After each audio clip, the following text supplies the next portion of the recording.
A child disappeared in plain sight. Witnesses came forward. Evidence existed. But the investigation collapsed, and some files were never seen again. On the morning of September 5, 1982, 12-year-old Johnny Gosch stepped outside his home in West Des Moines, Iowa.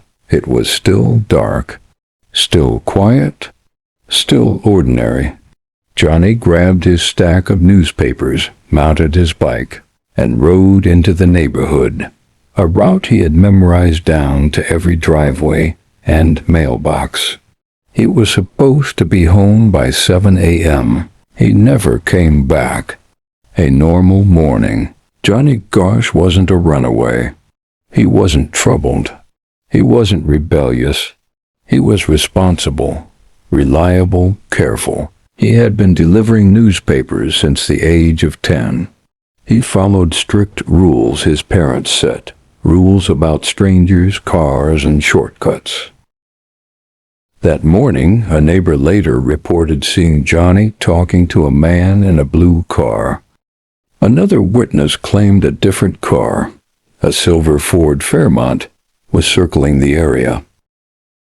Police would later say these sightings were unreliable, but Johnny disappeared anyway. The first mistake. When Johnny didn't return home, his mother, Noreen Gosch, called the police. She expected urgency. She got indifference. Officers told her that missing children usually came home on their own. They suggested waiting. By the time police took the case seriously, crucial hours were already gone, and something else had vanished too. Evidence. The missing evidence. Days later, Johnny's red wagon, used to carry newspapers, was found abandoned. His newspapers were scattered. Witnesses came forward. Descriptions were given.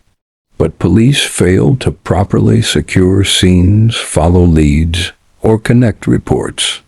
Even more disturbing, documents related to the investigation would later be reported lost or destroyed. To this day, no clear explanation has been given. A mother who refused to forget. As years passed, Johnny was not found. But Noreen Gosch didn't stop looking. She organized search efforts. She spoke to media. She pressured authorities. And slowly she began uncovering something unsettling. Other paperboys across the Midwest had disappeared under eerily similar circumstances. Always young, always early morning, always alone, and always minimized by police. The sightings. Over the years, dozens of alleged sightings surfaced. Some were dismissed. Some were ignored. Some were never officially recorded. Then, in 1997, 15 years after Johnny vanished, Noreen made a claim that stunned the nation. She said Johnny had come to her home. The visit. According to Noreen, a man knocked on her door late at night. She said he looked older, worn, terrified. He told her he had been abducted as part of a child trafficking operation. He said powerful people were involved. He said he could never stay, because if he did, they would kill him. Then he left. Police publicly dismissed her story. But Noreen never changed it. The files that went missing. As the case gained attention, journalists and investigators began requesting records. They discovered something alarming. Entire files were gone. Phone logs were missing. Leads had never been followed. Some officers who worked the case claimed they were told to stop digging. Others refused to speak at all. It wasn't just negligence. It felt like avoidance.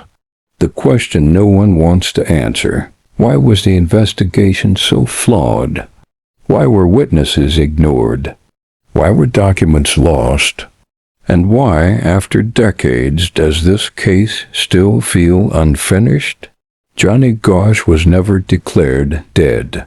No body was found. No suspect was ever charged. Yet the case was quietly pushed aside. A pattern of silence. To many, Johnny Gosch is just another missing child case. But to others, his disappearance points to something far darker. A system that failed. Or worse, a system that chose not to look. The truth that lingers. More than 40 years later, Johnny Gosch remains missing. His face still stares out from aged photographs. His name still echoes in unanswered questions. And his case still sits in a place few want to explore too deeply. Because some stories aren't forgotten by accident. They're forgotten on purpose. Closing. Johnny Gosch was 12 years old when he vanished. He had a route to finish, a home to return to, a future waiting. What happened to him remains unknown. But one thing is certain. This isn't just a missing person case. It's the case police want you to forget. For more true crime stories like this, click on the subscription button.